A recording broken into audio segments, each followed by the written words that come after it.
Hello everyone, हर test के लिए इंतहाई अहम प्रेपोजिशंस के रिलेटेड इस वीडियो लेक्चर में एमसीक्यूज डिस्कस करेंगे। बहुत ही इंपॉर्टेंट वीडियो लेक्चर है, एंड तक क्लास में देखिएगा। फर्स्ट क्वेश्चन कुछ इस तरह से है, our sir teach mathematics dash English. So यहाँ अक्रॉस आएगा, बिसाइड आएगा, बिसाइड्स आएगा, क्या आएगा? सो यहाँ जो करेक्ट आंसर है वो है बिसाइड्स, यानी कि जिसमें एस भी हो। बिसाइड का मतलब होता है बगल में, और बिसाइड्स का मतलब होता है के अलावा। ही टीच ही टीच मैथमेटिक्स बिसाइड्स इंग्लिश, यानी कि वो अंग्रेज़ी के अलावा उर्दू भी पढ़ाते हैं। सो बिसाइड्स आएगा यहाँ, जिसमें एस भी है। Were you dash time for your meeting और वर यू टू अर्ली। सो यहाँ हम प्रेपोजिशन ऑन का यूज़ करेंगे, क्योंकि इन नहीं है हमारे पास। अगर इन होता तो इन भी करेक्ट ऑप्शन था, लेकिन इन ऑप्शंस में ही नहीं है, तो हम ऑन का यूज़ करेंगे। ऑन टाइम का मतलब होता है एन वक़्त पर। इन टाइम का मतलब होता है वक़्त से पहले। ऑन और इन में यही फ़र्क होता है। सो यहाँ हम इन टाइम लगाएं। Were you on time for your meeting, क्या आप अपने मीटिंग के लिए एन वक़्त पर आए थे, यही इसका मतलब है। नेक्स्ट है, वी शुड नॉट जीर डैश द पुअर। सो जीर के बाद हम प्रेपोजिशन एट का यूज़ करते हैं, और इसके साथ साथ लाफ के बाद भी हम प्रेपोजिशन एट का यूज़ करते हैं। और एट यहाँ एक प्रेपोजिशन है। डू नॉट जीर एट द पुअर का मतलब है गरीबों का मजाक मत उड़ाओ। यहाँ पर आप यूँ भी कह सकते हैं, we should not laugh at the poor. So laugh और जीर, इन दोनों के बाद प्रेपोजिशन एट का यूज़ किया जाता है। छोटी सी रिक्वेस्ट है कि चैनल को ज़रूर सब्सक्राइब करें, वीडियो को लाइक एंड शेयर ज़रूर करें। इस तरह की इन्फॉर्मेटिव वीडियोस हम डेली बेसिस पर बनाते रहते हैं। He was sentenced dash death, he was sentenced to death. तो सेंटेंस और डेथ के बीच में जो हम प्रेपोजिशन यूज़ करते हैं वो टू है, और सेंटेंस टू डेथ का मतलब होता है सज़ाए मौत। He was sentence to death का मतलब है उसे सज़ाए मौत सुनाई गई।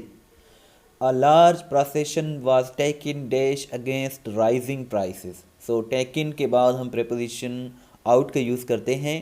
टेक आउट एक फ्रेज़ है, और टेक आउट procession का मतलब होता है जुलूस निकालना। A large procession एक बहुत बड़ी जुलूस, was taken out निकाली गई, against rising prices, यानी कि जो राइजिंग प्राइसेस हैं, कीमतें जो बढ़ रही हैं, नरखें बढ़ रही हैं, उनके ख़िलाफ़ एक बहुत बड़ा जुलूस निकाला गया।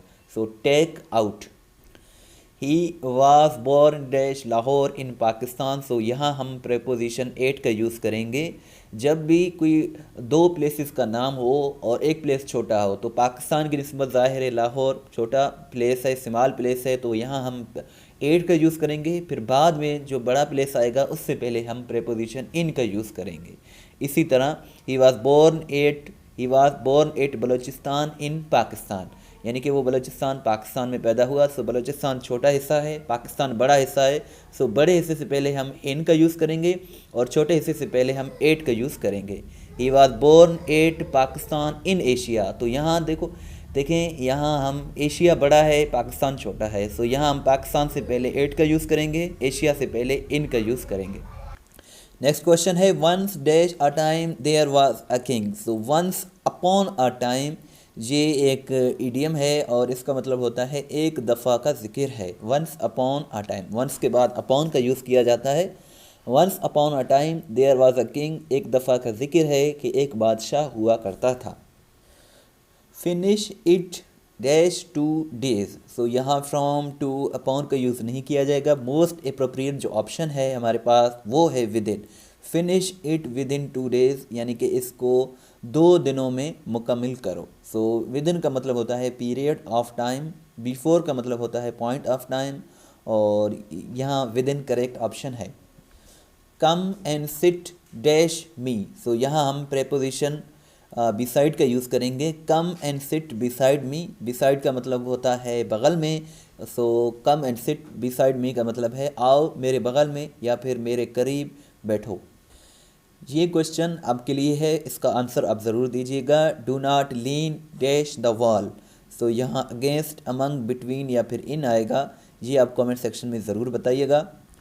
An agreement was signed dash China and Pakistan. एक एग्रीमेंट पाकिस्तान और चीन के दरमियान साइन किया गया। सो यहाँ यूजुअली हम दो के दरमियान बिटवीन का यूज़ करते हैं, दो से ज़ायद के दरमियान हम अमंग का यूज़ करते हैं। इसमें कुछ एक्सेप्शंस भी हैं, वो हम आगे डिस्कस करेंगे, लेकिन बिटवीन दो के दरमियान यूज़ किया जाता है, चाहे वो दो इंसान हों, दो ममालिक हों या दो चीज़ें हों। I am worried dash my exams, तो यहाँ हम अबाउट का यूज़ करेंगे। I am worried about my exams, यानी कि मैं अपने इम्तहानात के लिए फ़िक्रमंद हूँ।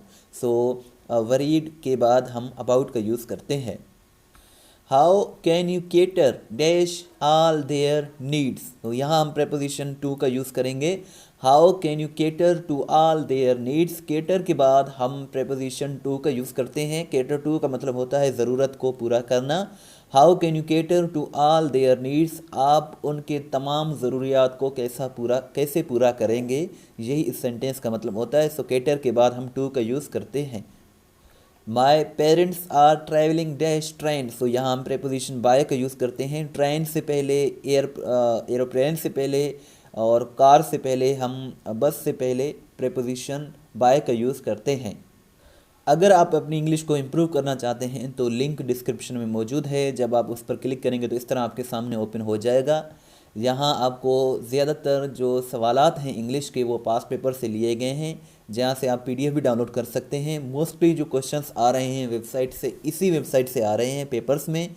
सो यहाँ आपको ना सिर्फ प्रेपोजिशंस बल्कि एंटोनियम्स, synonyms, pair of word, active, passive, direct, indirect, idioms, proverbs और प्रोनाउन, एडवर्ब, तमाम जो भी टॉपिक्स हैं इंग्लिश ग्रामर के या फिर इंग्लिश वोकेबलरी के, जहां आपको मिल जाएंगे, जहां से आप अपना टेस्ट भी ले सकते हैं, PDF भी डाउनलोड कर सकते हैं। सो बहुत ही अच्छी वेबसाइट है, आप इसे ज़रूर विजिट करें, इंशाल्लाह आपको बहुत कुछ सीखने को मिलेगा। इस वीडियो को लाइक करें, शेयर करें। Thanks for watching till and, दुआ में याद रखें। अल्लाह हाफिज़।